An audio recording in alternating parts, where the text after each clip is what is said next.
Three, two, one. Welcome to The Peaceful Truth, the podcast where we talk about everything from feminism, feminist issues, and everything in between. You are joined by Meghan Hoharth and Kenzie Meekbeck. Welcome back, Kens. Thank you. A long day of travel yesterday. Yeah, for sure. Yeah. So I thought we could kick things off by just giving us an overview of where you went and where you've been for the past, 2 weeks, week and a half? Yeah. So, I have been in, I don't know if this counts, but a layover in Iceland. Nice. And then but I didn't really explore. But then I went to Denmark, France, and Germany, and the cities were Copenhagen, Paris, and Berlin. Nice. So if we start off at the beginning of your trip in Copenhagen, what is one thing that you learned about the culture there?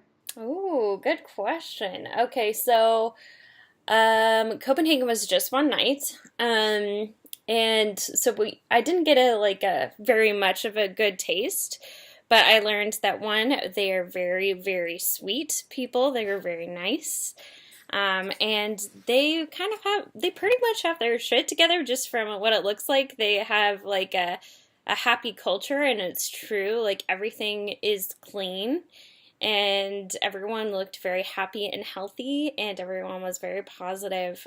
But the city was so clean, and everyone was so nice. So I guess what I learned from the culture is that it is as happy and as healthy as everyone says it is. So, if you look in some places in Seattle, for instance, or any major U.S. city, there's going to be places that have a large homeless population or a large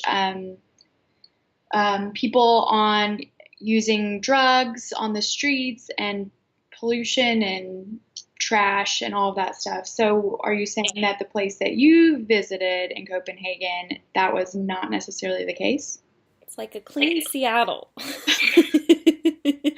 That's an extremely clean Seattle. Yeah, the culture was relatively similar, but yeah, I didn't see a homeless person, and I didn't see much trash. So, very clean. The architecture was really cool. The buildings that were colorful along the side were well maintained. Everything was old, but you could tell it was well made when it was made, and they value it. Yeah. So then moving on to Paris, what did you learn in Paris? Well, Paris was actually difficult, actually. I had a rough experience there. We went during the time of the riots. Yep. And I was thinking about you because I was hearing about the riots, and I was like, I wonder what's going on with Ken's over there. Yeah, I got a lot of texts like, "Are you okay?" and stuff like that. But it was pretty isolated to one neighborhood. So if we have a Seattle listener or anyone else who's a listener, if you've been to like the nearest metropolitan area, or if you live in a metropolitan area, like it's typically divided by districts. I know Seattle has a ton of very much like neighborhoods that are very much their own. So like where they were rioting was isolated to the Arc area, in that neighborhood. So Which I didn't see anything. I've been to Paris before, and that Arch District, really close to it, is isn't that like the really fancy neighborhood? It is. Like everything is like super wealthy and super rich. Yeah. Yeah. And so that's what protests were. Right. And they're protesting taxes, which I think they temporarily put a pause on the raise of them, and partly the environment as well. So as far as like Paris, I mean, I learned a lot about food when I was there. And when I went on this food tour, and I learned like stories about baguettes and why they're their shape. So I guess I'll just go over like a few little food things I learned for people to learn. So the reason why baguettes are long, there's a history to it. So back in the day when they were working on their public transportation system a long time ago, bread was round. back in the day, and men at work would bring a knife with them to cut the bread, and bread is very important to the culture. You eat it kind of all day in Paris, which is surprising because they're all very thin people. But you eat the bread all day, and it's very fresh and probably way less preservatives because it's baked on the spot. So they would take the knife with them and they would take their bread, but they would get rowdy and drunk while working back in the day. And, or some of them did. And a lot of people died because they stabbed themselves on accident. From the knife, from the bread. Yeah. And so they got, and bread is very important, a very social thing. And so they outlawed round bread, I think, or they changed it. And that's why you have a long baguette, so you can break it off and share it that way instead. That's an awesome story. Yeah. I learned a lot about like cheeses and wine, and just like the different textures of goat versus cow versus sheep, like cheese. I'm a huge fan of cheese. We went to a butcher shop, which made me want to be a vegetarian more.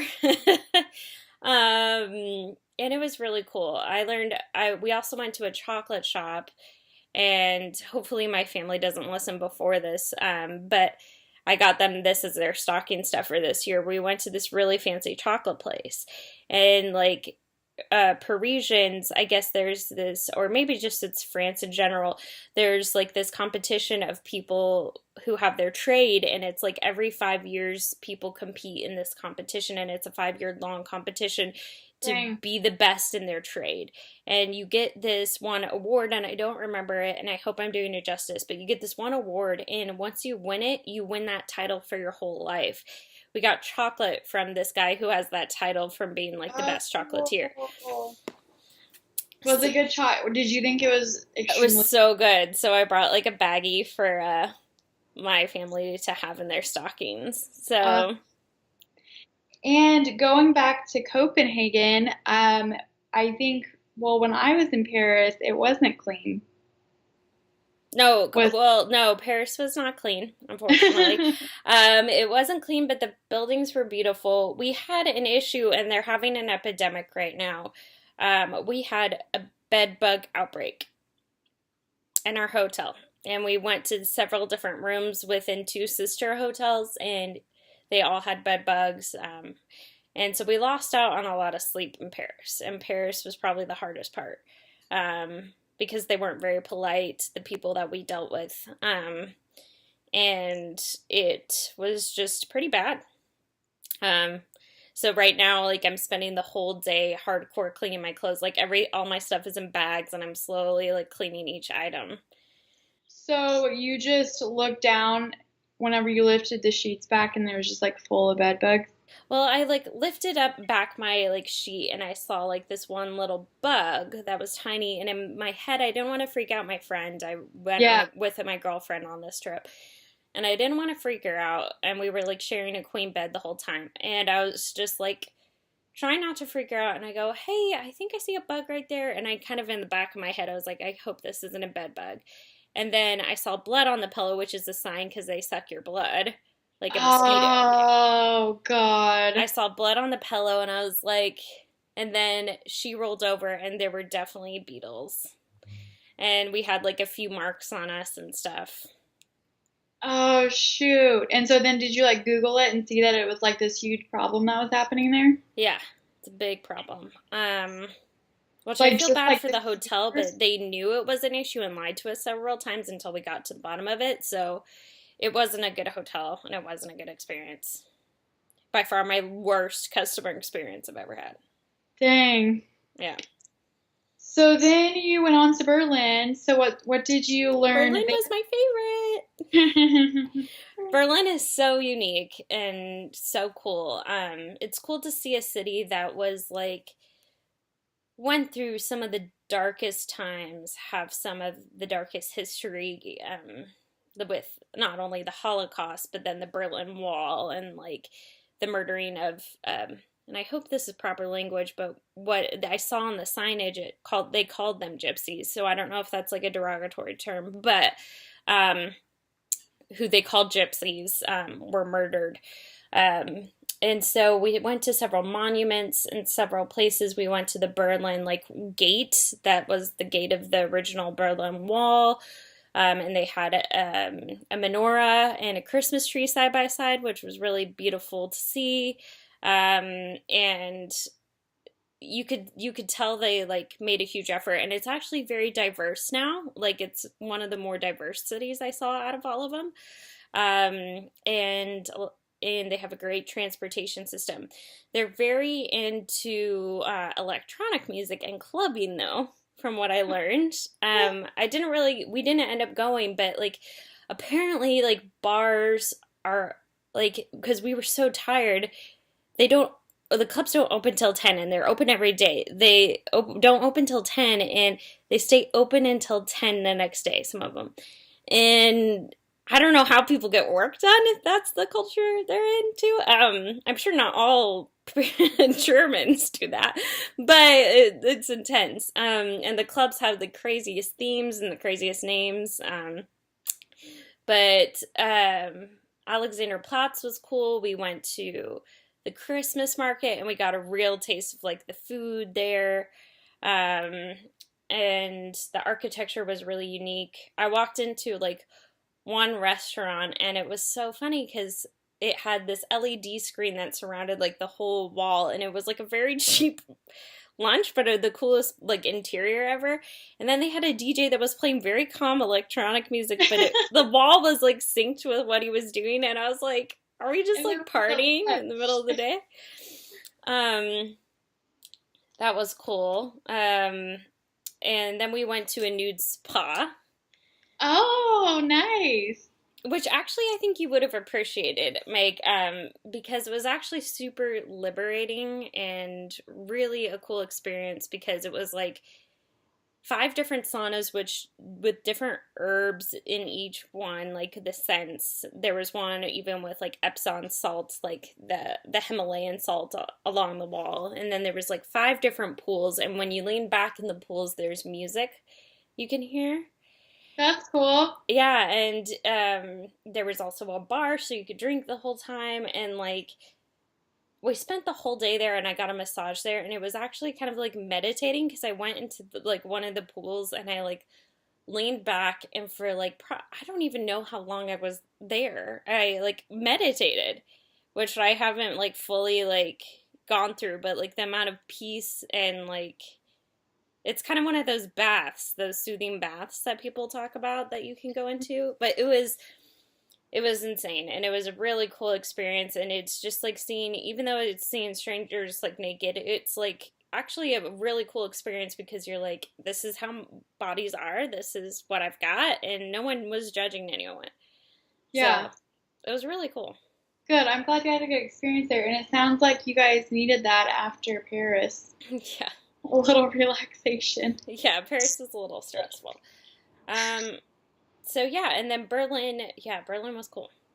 So, if you didn't have bed bugs, would Paris have been stressful for other reasons? I mean, besides like the riots, I don't want to generalize or stereotype because it might have just been our experience, but based on who we interact, there is a stereotype out there that French people sometimes, Don't like tourists and Americans? yeah, and and I felt it a little bit, I didn't feel super welcomed. Yeah. But the food was very good, and maybe rightfully so. Who am I to judge? But yeah. So then, compared to Copenhagen again, was Berlin clean and everything was in its spot, or I mean, they was were it? very clean. There's things that they're still working on. Like the plumbing isn't perfect quite yet, or at least what I experienced. Like you have to heat your water before you shower in a separate tank thing, and you have to like turn a Mhm. knob and then you get in. But it's like 1 minute of hot water. It's like really intense. So you have to be like um and there was graffiti on the streets everywhere, but everywhere was nice inside and I felt safe. So, um, not as clean as Copenhagen, but it wasn't dirty. Yeah. Yeah. Awesome. Well, thank you for all that insight. Is there anything that I didn't ask that you have wanted to share? No, I don't think so. How are you? What did you do this week? This week I worked a whole lot, so that was the vast majority of my week. And then I can't believe next week I already leave. Not like today's Sunday, but next Sunday I'll be in Texas. Oh, for Christmas. Yeah. That's insane. Wait, let me make sure I'm not lying to you. Are you going home? No, I am staying in Seattle and we're going to Vancouver for a little bit and my Oh, parents are that's coming right. up. They're coming Or my here. dad and Julie are coming up, not my mom. But yeah. Yeah, okay. So you're staying here. Yeah, so I lied. I leave on the 21st. Nice. Well, that's exciting. Yeah. What's your one good thing this week? Oh God. It's been a little bit of a rough week. Oh man. There's got to My be one good thing though. Okay, well, I'll tell you what I'm really, really looking forward to for next week. Yeah. Rob and Melissa come back from India. Yay! Our And friends. yeah, and they've been, I mean, they were there like way before I got there, and then I've been back for how many Oh, they've weeks? been there the whole time They've been consistently. there the whole time. So they're gonna do a big kirtan when they get here, and then I'll get to see them like every week. So I'm excited for them to come back. We still need to have them on. Um, let's see. My good thing is, well, I have a lot of good things. Just reflecting back and feeling restored coming back to work. Back to And the pod. now you get to be with Binksy. I know he was mad at me last night, Was he guys. so mad at you? He like ignored me for really a while and wouldn't even sleep with me because I went to bed kind of. I like slept in increments last night to kind of get myself back. And I'm trying to stay up all day, but yeah, I went up and I was like, hey, and then he went meow. And then I was like, come downstairs, come to bed, and he like came down reluctantly, and then he cuddled me. I'm like, ha, Oh my gosh, that little turd, he would do that. yeah, he's a big personality. So then now is he already over it a little bit? Yeah, he's sleeping on the bed right now with me. Okay, good. Aw, well, thank you so much. Bye, guys. Bye.